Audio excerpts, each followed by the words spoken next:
When we started our DIY paver project, we just wanted a simple, welcoming path to the front door. But something magical happened. The moss that we planted has taken root. Little tiny mushrooms are popping up, little acorns have fallen from the trees, and the leaves are starting to fall. And suddenly our front walk feels like a secret garden straight out of a fairy tale. Hi, this is Kristen from Declutter, Dream, and Depart. We're moving to France, and I'm very excited to show you what's going on in the front walk. As you know, if you've been watching my video, we put new pavers in. We took out an old rotting porch and put new pavers in to our front yard. And we just wanted that welcoming walk. And then we decided to plant moss between the pavers because there's no sunlight up there. It gets no sunlight, so nothing's going to grow that needs sunlight.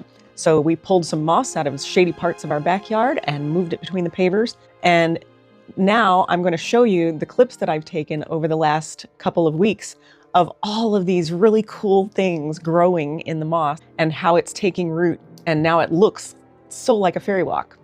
I'm filming this intro inside, because it is just so loud, the highway noises, and I'm really looking forward to not having that wherever we happen to move in France.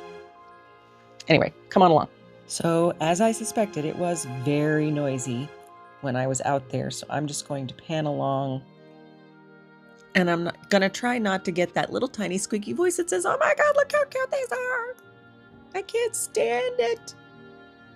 Anyway, these just seem to spring up overnight, and I love them so much.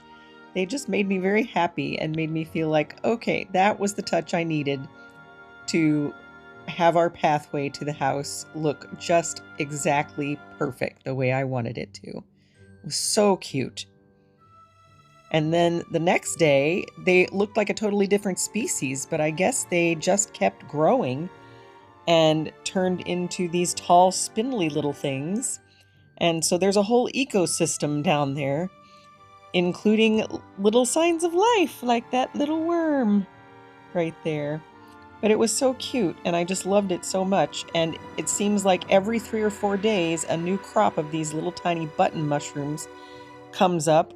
And then within a day or two, they've grown into those tall little spindly mushrooms. Anyway, I'm glad that I was able to get enough film of these to show you what I'm talking about, these little spindly things. But at the end, I'll show you some photos of the little buttons up close. But I hope you enjoyed this little quick video, and I hope you hit that like and subscribe button. And join me on our trip as we declutter, dream, and depart and move to France. And I will see you soon. The next video is going to be about, honestly, oddly, our trip to Italy and why we decided that France was the better move for us. Hope you have a great day. See you soon.